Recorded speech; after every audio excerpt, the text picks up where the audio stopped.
घुसपैठ भारत के लिए एक बड़ी समस्या है।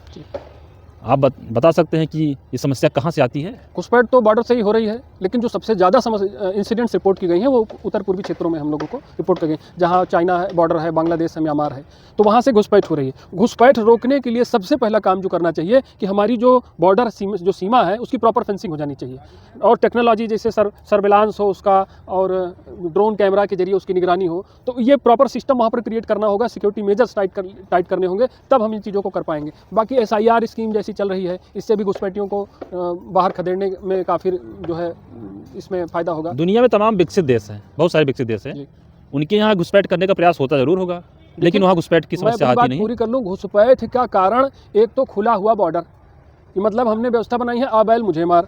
जब वो यहाँ पर आते हैं तो हमारे यहाँ के लचर कानून उनके लिए सहयोगी सिद्ध होते हैं। उदाहरण के तौर पर देख लीजिए, आधार अधिनियम को उठा के पढ़िए, उसमें ऐसा प्रावधान है कोई भी 6 महीना जो भारत में रह लेगा उसका आधार कार्ड बन सकता है। अब आधार कार्ड जब बन गया है तो उस आधार पर वो और भी दस्तावेज अपने तैयार करेगा, यहाँ का निवासी स्वयं को घोषित करेगा, और उसके बाद जब वो खदेड़ा जाएगा तो विक्टिम कार्ड खेलेगा। अब वो जब घुसपैठ कर आया है यानी वो शत्रु है, और जब कोई शत्रु आपकी सीमा में घुसता है, आपके घर पर प्रवेश करेगा, क्षेत्र में प्रवेश करेगा, तो शत्रुतापूर्ण व्यवहार ही करेगा। यहाँ वो जिहाद करेगा, है कौन? शांतिदूत कौम का व्यक्ति है वो। यहाँ वो लब जिहाद करेगा, यहाँ वो लैंड जिहाद करेगा, सरकारी जमीनों पर कब्जा, रेलवे की जमीनों पर कब्जा, नजूल की जमीनों पर कब्जा। जब आने के बाद ये सारे काम वो करता है तो उसके लिए कोई कानून नहीं बना रोकने की? मैं अपनी बात कह रहा हूँ, मैं कह रहा हूँ कि अभी मैंने बताया ना कि आधार अधिनियम का मैंने आपको उदाहरण दिया। अगर ये सब वो यहाँ कर पा रहा है तो इसके पीछे हमारे देश के लचर कानून है, और ये ब्रिटिश टाइम से चले आ रहे तमाम कानून हैं जिनमें संशोधन किया जाना चाहिए। अब अभी वर्तमान में हमारे यहाँ BNS है, भारतीय दंड संहिता लागू हो गई है। मैं ये पूछना चाहता हूँ आप सभी से, क्या हमारे भारतीय दंड संहिता में कहीं भी ऐसा कोई क्लॉज, ऐसा कोई प्रोविजन है कि जहाँ धर्मांतरण को असंगठित अपराध की श्रेणी में रखा गया हो?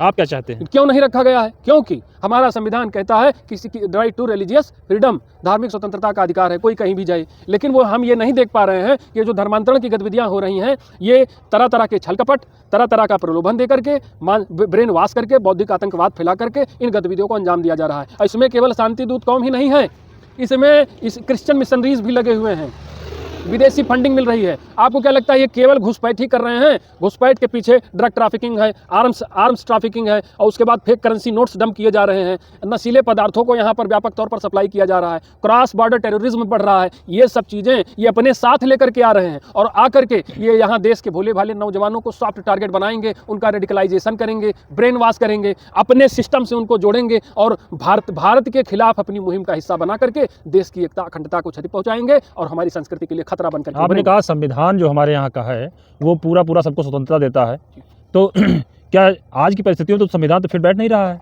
जी नहीं, बिल्कुल। अगर वो ऐसी बातें हैं तो क्या संविधान में संशोधन या संविधान ही बदलने की जरूरत है? भारत की मौजूदा दंड प्रक्रिया और भारत का संविधान ये सब घुसपैठियों के लिए, धर्मांतरण कराने वाले लोगों के लिए सहायक बना हुआ है, असिस्टेंट का काम कर रहा है। और अगर इसके लिए संविधान में संशोधन करना पड़े, संशोधन ही नहीं व्यापक संशोधन करना पड़े, तो इसको किया जाना चाहिए। ये राष्ट्रीय सुरक्षा का मामला है देश को। और जो लोग इन सपोलों को पाल रहे हैं आस्तीन में कि इनके हम वोटर ID बनवा करके इनको अपना वोटर बना लेंगे, तो उनसे मैं कहना चाहता हूं कि बांग्लादेश की प्रधानमंत्री शेख हसीना अपने देश में सुरक्षित नहीं रह पाई, शरण के लिए उसको भारत आना पड़ा। तुम इन आस्तीन के सांपों को कब तक अपनी आस्तीन में पालोगे? जरा सोचो, क्या तुम्हारी आस्तीन सुरक्षित रहेगी? ये देश सुरक्षित रहेगा? तुम्हारी संकीर्ण बुद्धि की राजनीति जो तुम करना चाहते हो, राजनीति तभी होगी जब ये देश होगा। जब ये देश ही नहीं होगा तो राजनीति कहां करोगे? संविधान को बदलो, संविधान को फाड़ के फेंक दो अगर वो राष्ट्र की सुरक्षा में बाधक बनता है। कोई भी व्यवस्था देश से बड़ी नहीं है। यहां तक कि हम लोग किसी भी व्यक्ति को, ईश्वर को, किसी भी व्यवस्था को राष्ट्र से ऊपर नहीं मानते हैं। राष्ट्र सर्वोपरि होता है, यही हमारा राष्ट्रीय चरित्र है। राष्ट्र है तभी सारी व्यवस्थाएं हैं, और यहाँ पर 2 में ही व्यवस्था चल रही है। ये शांतिदूत कौम के लोग जहाँ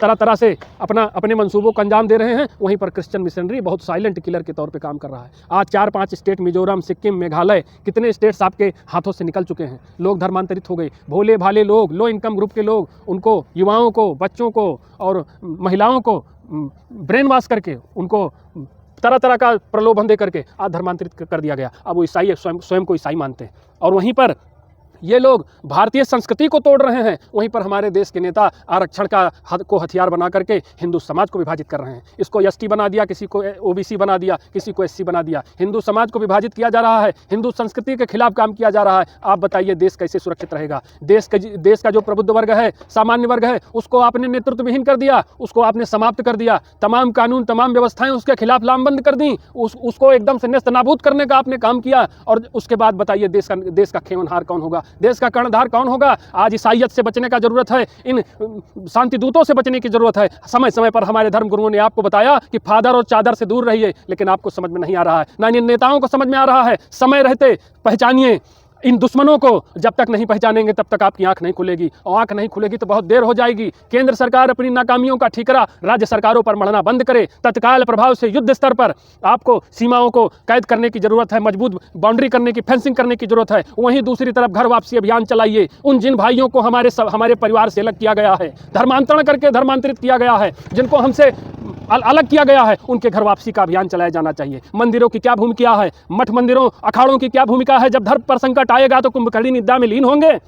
आप सेवा का केंद्र हैं, आप सनातन संस्कृति के प्रचार प्रसार का केंद्र हैं, आप हर तरह की गतिविधि जिससे धर्म का पोषण हो उसका केंद्र हैं। आप सुख सुविधाओं से लैस होकर के इस तरह से नहीं रह सकते हैं। देश की जिम्मेदारी आपके ऊपर है। घरों से बाहर निकलिए और उन सब भाइयों के घर वापसी का मार्ग प्रशस्त करिए। धर्म जागृति अभियान चलाइए और जो लोग इसकी जद में आए हैं उनको वापस लाइए। अपनी संस्कृति को मजबूत करिए। आरक्षण जैसी व्यवस्था को समाप्त कीजिए और देखिए देश का नेतृत्व जाग जाएगा। देश का संविधान फिर से लिखने की जरूरत है। फिर आप देखेंगे कि जितने आपके शत्रु हैं ये स्वयं स्वतः समाप्त हो जाएंगे। जैसे पेंसिल से लिखी कोई लकीर को रबड़ मिटा देता है, वैसे आप इनको मिटा देंगे। क्या आप किसी देश में जाकर के वहां घुसपैठ कर सकते हैं, कोई गतिविधि कर सकते हैं? क्यों? क्योंकि वहां का कानून सख्त है, वहां की सुरक्षा व्यवस्था सख्त है। वो अपने आप में मजबूत हैं, वो आपकी तरह विभाजित नहीं है। भाइयों, विभाजित भारत सदैव पराजित भारत रहा है। ये आचार्य चाणक्य ने कहा है। इसकी पुनरावृत्ति ना हो, और जब पुनरावृत्ति होगी तो विदेशी आक्रांता यहाँ हावी होंगे और हमारे देश को परतंत्रता की बेड़ियों में फिर से जकड़ा जाएगा और